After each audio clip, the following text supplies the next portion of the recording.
Hello guys, welcome back to my channel Aadya's mini world. അപ്പോൾ ഇന്നൊരു വാട്ട ഈച്ചിൻ്റെ day ആണ് ചെയ്യുന്നത്. മോർണിംഗിൽ കുളി കഴിഞ്ഞ് വന്നപ്പോൾ തന്നെ മഞ്ഞളും ഇഞ്ചിയും ജീരകവും ഇട്ട് തിളപ്പിച്ച ഒരു ഹെൽത്തി ഡ്രിങ്കാണ്. ഡെലിവറി കഴിഞ്ഞ സമയത്ത് വെയിറ്റ് ഗെയിനിങ് ആയപ്പോൾ ഞാൻ എൻ്റെ ഡെയിലി റൊട്ടീനിൽ ഇത് ആഡ് ചെയ്തതാണ്. വെയിറ്റ് കുറയ്ക്കാൻ നല്ലതാണെന്നല്ല, എനിക്ക് നന്നായിട്ട് തോന്നി, ഹെൽത്തിന് നന്നായിട്ട് തോന്നി, അങ്ങനെ ആഡ് ചെയ്തതാണ്. പിന്നെ മോർണിംഗിൽ ഒരു 9:30 ഒക്കെ ആയപ്പോഴായിരുന്നു ബ്രേക്ക്ഫാസ്റ്റ് കഴിച്ചത്. ചപ്പാത്തിയും ഡാലുമായിരുന്നു.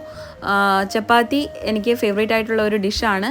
ഒപ്പം ഡാലാണെങ്കിൽ അത് ഫേവറേറ്റ് ആണ്, വൺ ഓഫ് മൈ ഫേവറേറ്റ് എന്ന് പറയാം. പിന്നെ കോഫി, ചായ ഇതൊന്നും എൻ്റെ ഡെയിലി ലൈഫിലില്ല. എങ്കിൽ പോലും തലവേദനയൊക്കെ ഉള്ളപ്പം ഞാനിത് കുടിക്കാറുണ്ട്. പിന്നെ ചെറിയ തലവേദന തോന്നിയതുകൊണ്ട് ഒരു കോഫി ആഡ് ചെയ്യാൻ തോന്നി, അങ്ങനെ അതും കുടിച്ചു.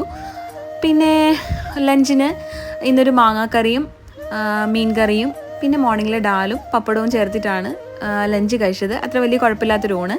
പിന്നെ എൻ്റെ ഫേവറേറ്റ് ആയിട്ടുള്ള ഉണ്ണിയപ്പം. ഒരുപാട് എണ്ണ കഴിക്കാൻ പറ്റാത്തത് കൊണ്ട് തന്നെ, എണ്ണ പലഹാരങ്ങൾ കുറച്ച് വെച്ചേക്കുന്നതുകൊണ്ട് തന്നെ ഒരു 2 ഉണ്ണിയപ്പം കഴിച്ചുള്ളൂ. പിന്നെ കഴിക്കാൻ തോന്നിയിട്ട് ഒരു ചിക്കൻ റോൾ വാങ്ങിയിട്ടുണ്ടായിരുന്നു. ഹെൽത്തി അല്ലെങ്കിലും അതും കഴിച്ചു. പിന്നെ ഒരു ബ്ലാക്ക് കോഫി. ഇത്രയേ ഉള്ളൂ. അപ്പോൾ bye, see you soon, Tata.